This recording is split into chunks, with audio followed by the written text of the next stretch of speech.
सलाम, नमस्ते, सत श्री अकाल। मैं हूं रजा और आप देख रहे हैं रजाग्राफी की मिडिल ईस्ट स्पेशल रिपोर्ट। दोस्तों, आपको बताना चाहूंगा, सऊदी अरब के क्राउन प्रिंस मोहम्मद बिन सलमान वक्त आ गया है कि अब वो अमेरिका पहुंचेंगे। अब अमेरिका वो जा रहे हैं अमेरिका के फाइटर जेट F-35 खरीदने के लिए, और इसके साथ और भी कई डील हो सकती हैं, लेकिन सबसे बड़ा टॉपिक F-35 का है। ऐसे में सवाल लोग कर रहे थे कि सऊदी अरब को F-35, जो F-35 इतनी आसानी से अमेरिका किसी को बेचता नहीं है, ऐसे में सऊदी अरब को क्यों दे रहा है? ट्रंप ने खुद ही क्लियर कर दिया था कि जब हम F-35 सऊदी को देंगे तो सऊदी अरब इजराइल के साथ नॉर्मलाइजेशन कर लेगा। सवाल यह है कि क्या सऊदी अरब बिकेगा? क्या मोहम्मद बिन सलमान बिक जाएंगे? ये तो मुसलमान आज अच्छे से जानता है, क्योंकि बात ऐसी ही सामने आई है। दोस्तों, इस रिपोर्ट पर ताज़ा अपडेट ये है कि इजराइल ने कहा है कि F-35 सऊदी अरब ले सकता है, हमें कोई दिक्कत नहीं है। बस शर्त यह है कि सऊदी अरब को फिलिस्तीन की मान्यता पर बात करना बंद करना होगा, 2 स्टेट सॉल्यूशन की मांग बंद करनी होगी। अब यहीं पर पेच फंसा है, क्या मोहम्मद बिन सलमान मान जाएंगे? लग तो ऐसा ही रहा है। अब ये लोगों से सवाल है, मुसलमानों के दिमाग में सवाल है कि क्या सऊदी अरब बिक जाएगा?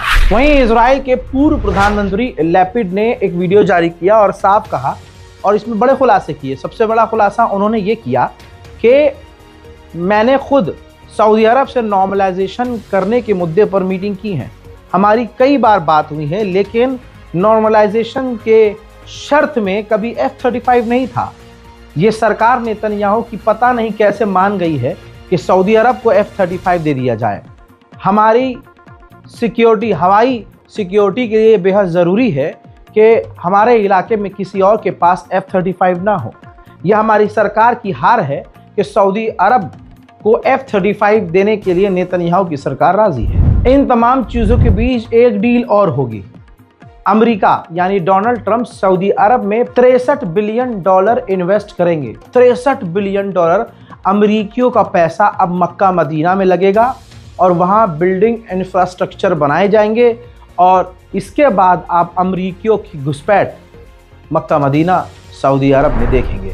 रिपोर्ट में यह भी कहा जा रहा है कि सऊदी अरब के क्राउन प्रिंस मोहम्मद बिन सलमान आनाकानी अगर करते भी हैं तो डोनाल्ड ट्रंप पूरी ताकत से बिन सलमान पर प्रेशर बनाएंगे कि इजराइल के साथ आप नॉर्मलाइजेशन कर लें। मोहतरम हजरात, रिपोर्ट के मुताबिक डोनाल्ड ट्रंप ने खुद एक्सेप्ट किया है कि मोहम्मद बिन सलमान F-35 भारी मात्रा में खरीदना चाहते हैं, और सिर्फ F-35 नहीं, इसके अलावा बहुत सारी चीज़ें सऊदी अरब अमेरिका से खरीदना चाहता है।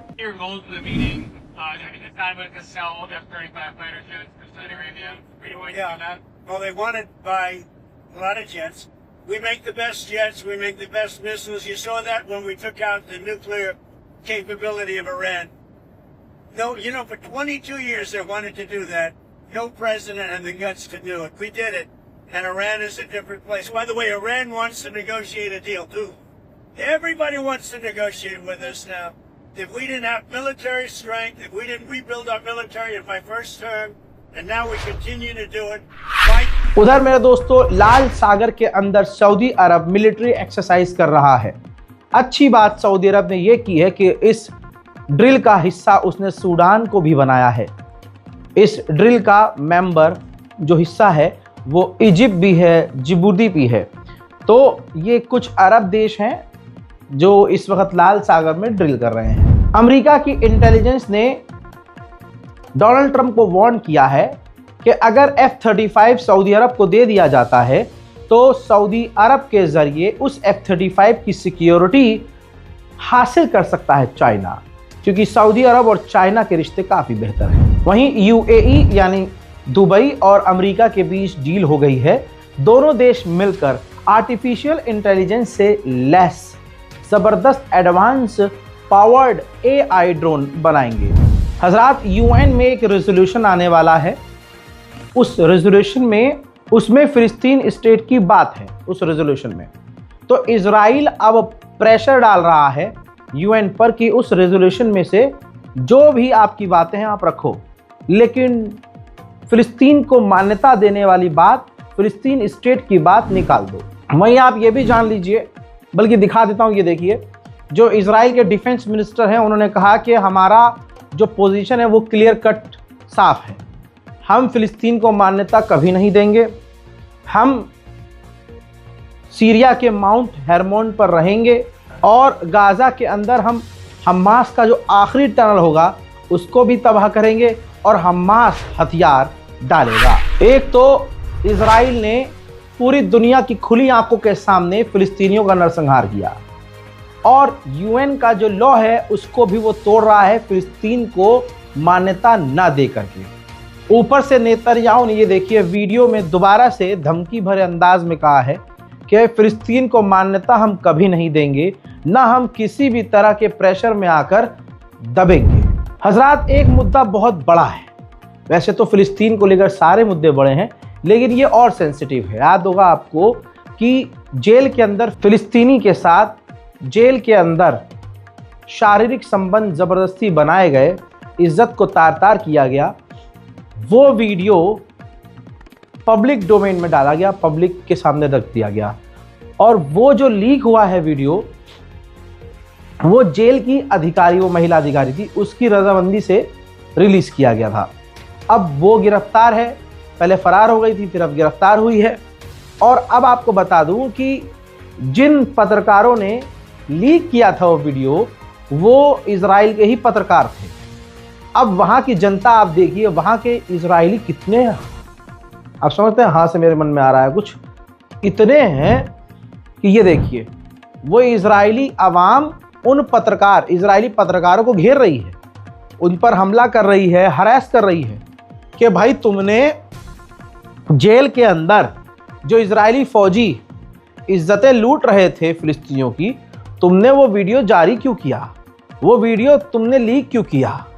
पूरे दुनिया में हमारा अपमान हो रहा है और हमारी फौज बदनाम हो रही है। आप सोचिए, पूरी दुनिया का ये एक पहला इजराइल देश है जहां फिलिस्तीन के बलात्कारियों को तालियां बजाकर स्वागत किया जा रहा है। और कोर्ट के अंदर का मंजर देखिए, इनकी पहली हियरिंग थी उस मामले में।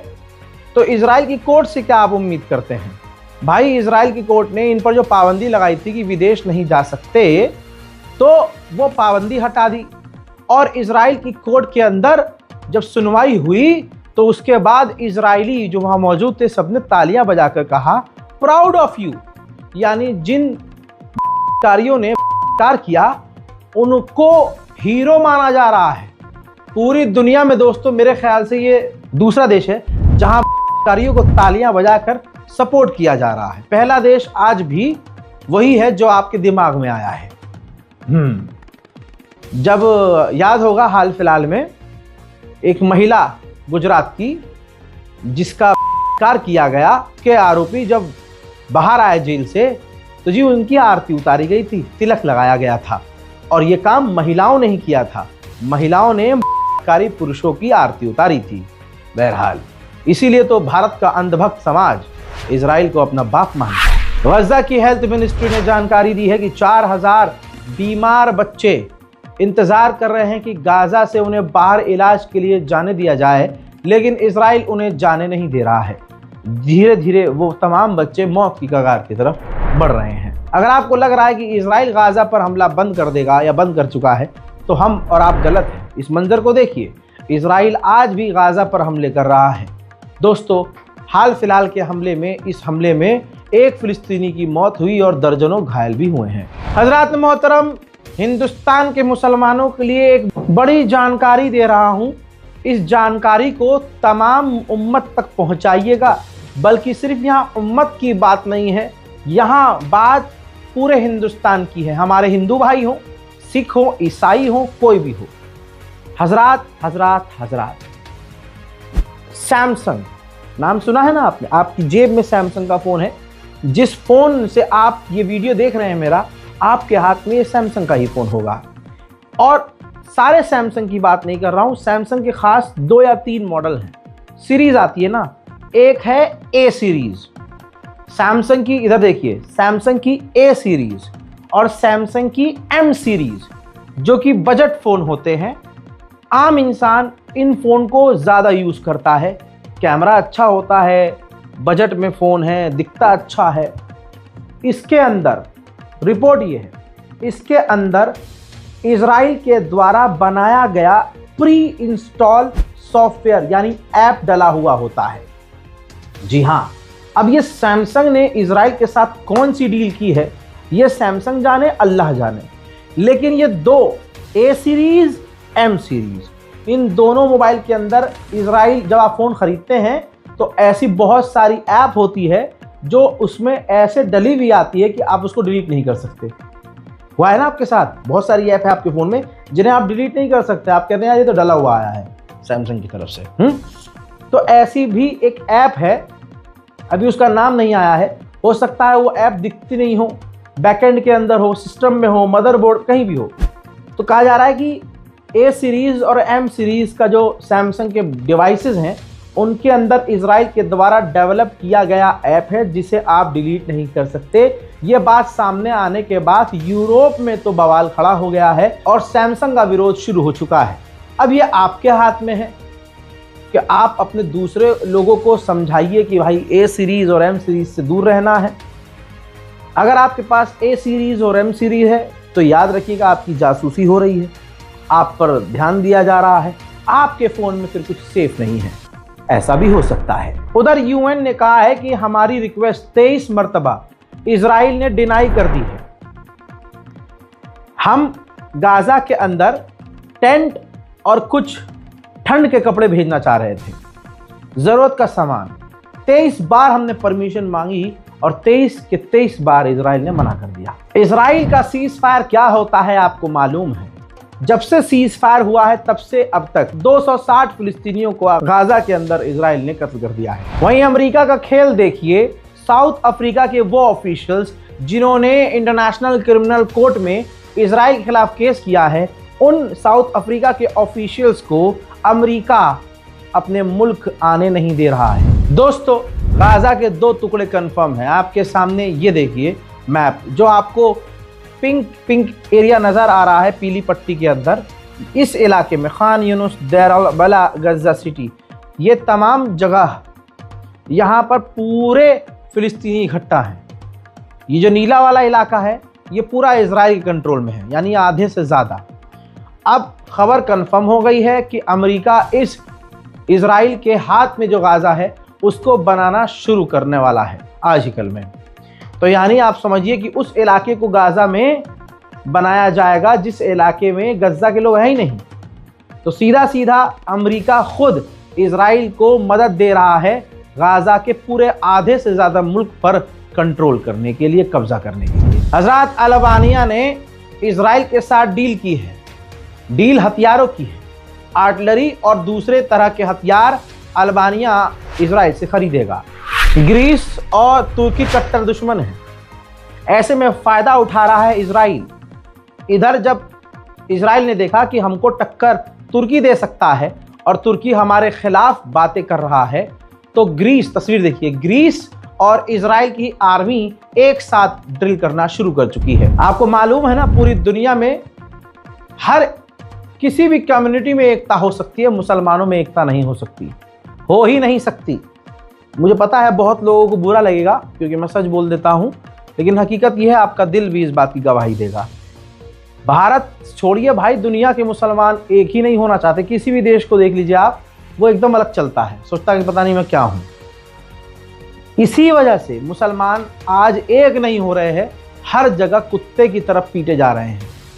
हिकारत से देखा जा रहा है। दिल्ली ब्लास्ट में क्लियर हुआ ना, हुआ क्लियर कि कितनी नफरत मुसलमानों के खिलाफ है। ऑप्शन मिल गया भाई, उनके पास बहाना मिल गया अब और हमसे नफरत करने का। सवाल ये है कि क्या इसमें मुसलमान इन्वॉल्व नहीं था? मुसलमानों ने ही किया ये कड़वा सच है। लेकिन ये कह देना कि सारे मुसलमानों की यही मानसिकता है, ये सरासर गलत है। ये कौन से लोग थे भाई पढ़े लिखे? अब गोदी मीडिया तो इसमें 1 की 40 कर ही रहा है। नाम तो हिंदुओं के भी आ रहे हैं, लेकिन क्योंकि हिंदुओं को खुश करना है तो हिंदुओं का नाम नहीं दिखाया जाएगा।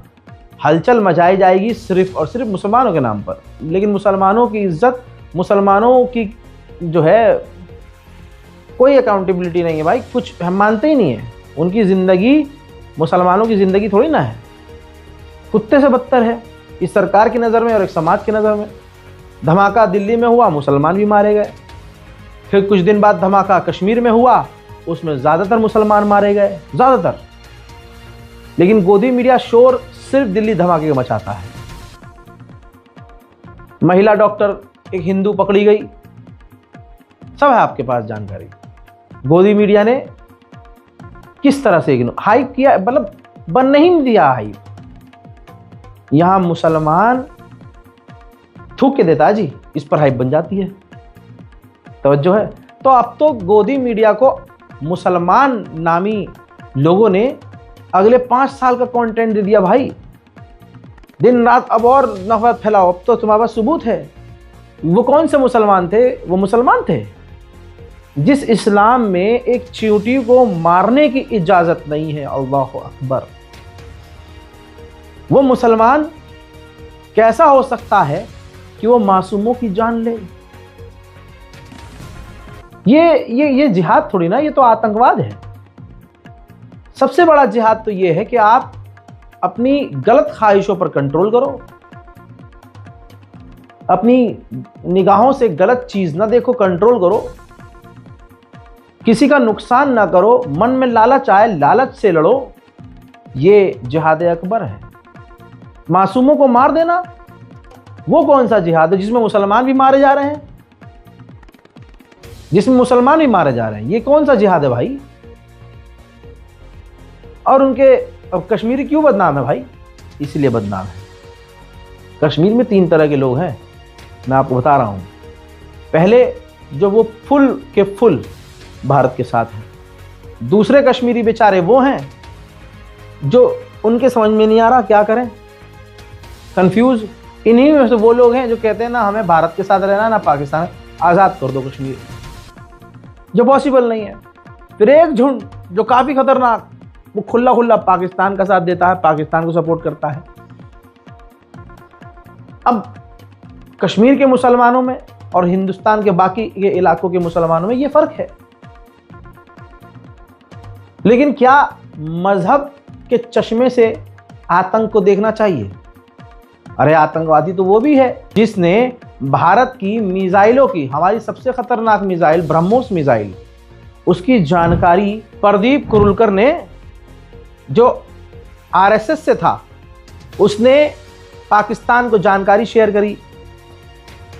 हमारे आर्मी में मौजूद ऐसे बहुत सारे जवान, कई रिपोर्ट 2025 और 24 में आई, राजस्थान और पता नहीं कौन कौन वहां पर तैनात थे।